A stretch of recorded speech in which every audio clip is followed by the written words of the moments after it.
So tonight we're preparing the Southwest dish from Coyote Cafe, Chef Mark Miller out of Santa Fe, New Mexico. And it's a squash blossom pudding, which is going to serve as a side for some salmon, grilled salmon. So the first blossoms of my zucchini plant appeared, and I really like the blossoms more than the zucchinis when I grow them. So I decided to pick them and make this squash blossom pudding. I'm just heating up some milk right now, and I'm going to pour in some cornmeal. So that's some powdered milk. I made it with powdered milk, but you can use whole milk. Powdered milk, cornmeal, and you're going to separate the eggs, and that's the basis of the pudding, right? Yeah, and then I'm going to add some fresh herbs from my garden, some thyme and some chives and some red pepper that I had in my freezer from last summer. The red peppers will be coming soon, so it's time to finish up the freezer stuff. Right. Along with the corn, which was from Stillman's last year. I think I had 2 or 3 more ears of corn.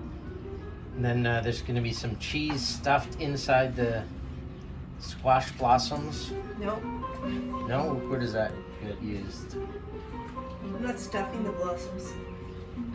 Oh, what are you doing with the blossoms? I'm putting them in the pudding. Ah, they're making the pudding with the blossoms. And another way to do the blossoms is to stuff them with cheese, dip them in like a tempura, and kind of quick deep fry them, or tempura fry them, right? Yeah, that's really good. I like them like that too. Right. So the blossoms are pretty delicate. Mark Miller says his supplier picks them early in the morning before they open, and they've got a delicate flavor too. Here, what are you chopping up here? Some red pepper. So they're roasted already, and then you froze them, right? Yeah, they're prepared last year, frozen. Yeah. And that's from which farm? Stillman's. Stillman's on the Green Tree. And So you're using the squash blossoms as a flavoring. Is that right? mm-hmm. That's what it looks like you're doing. And it's a nice contrast of color. You got the orange, kind of bright green and yellow, the blossoms counterposed with the red of the peppers. Cooking by color is an interesting idea, because when you have bright colors, you know you have a lot of antioxidants in the food, so it's a kind of a good thing. So now you have a old-fashioned egg separation technique. Why are you separating the eggs? because I'm going to actually beat the egg yolk. Into the pudding, huh?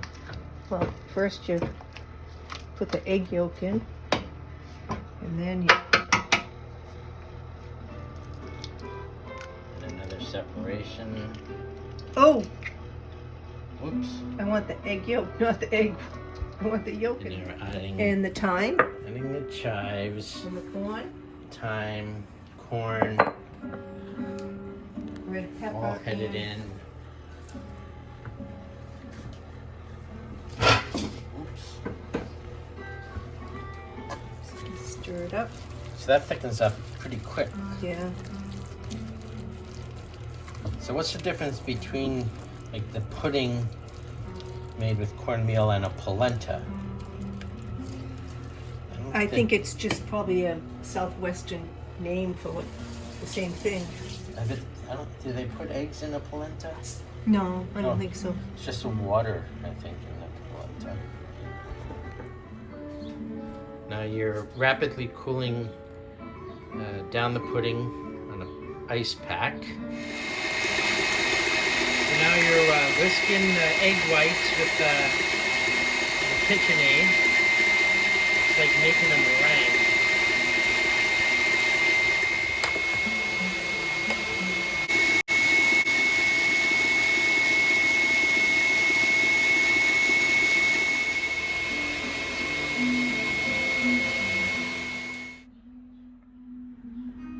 You know it's done when it starts to peak like that, same as fold in the whipped egg whites. The reason we were cooling the cornmeal is so it didn't cook the egg. But folding in the whipped egg whites is also a nice technique for making fluffy waffles. Keep turning it.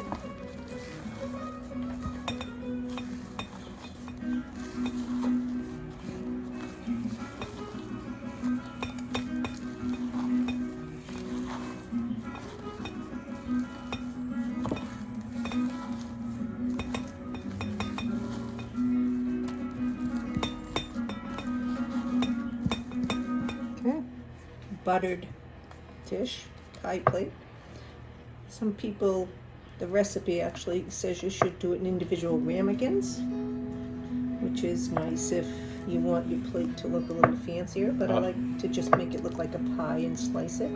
I already smell the richness of the roasted red peppers rising up. Did you put the herbs in already? Mm-hmm. Is that the other scent I'm catching? A little bit of the thyme and the chives, a little sharpness of the chives contrasting with the red pepper. Some cheese. This is feta cheese, but you can also use goat cheese if you like.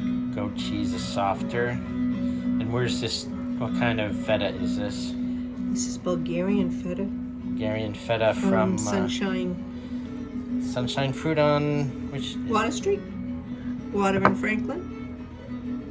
It's really a nice creamy feta. It's my favorite one.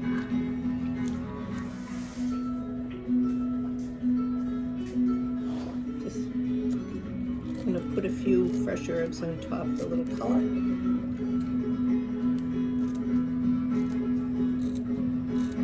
Oh. And actually, maybe we should do this after it's cooked. Let's see what happens. We could add some fresh ones afterwards. Yeah, exactly. Okay, and it's in there at what? 350 degrees. Okay. So it's been cooking for 20 minutes, and I'm going to take it out. Oh, whoops. I made one in a little ramekin for my sister.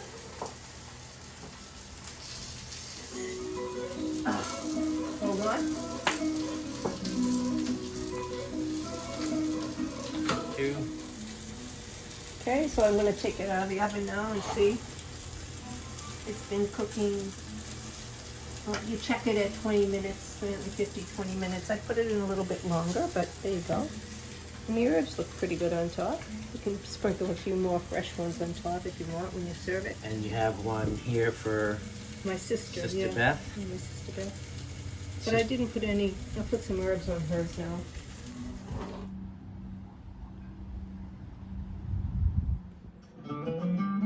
Oh, and here's dinner. Here we have a squash blossom corn pudding, some salmon with yogurt rosemary sauce, and just a simple green lettuce salad from Freitas. It's so soft and delicate, it's beautiful.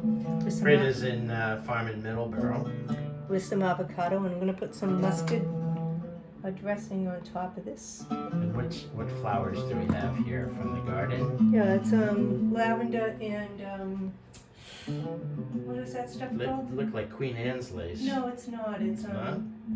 yarrow. Yarrow. White Yes. yarrow. White yarrow. So you were saying? I said the squash blossom pudding is like a souffle. It's very light and airy.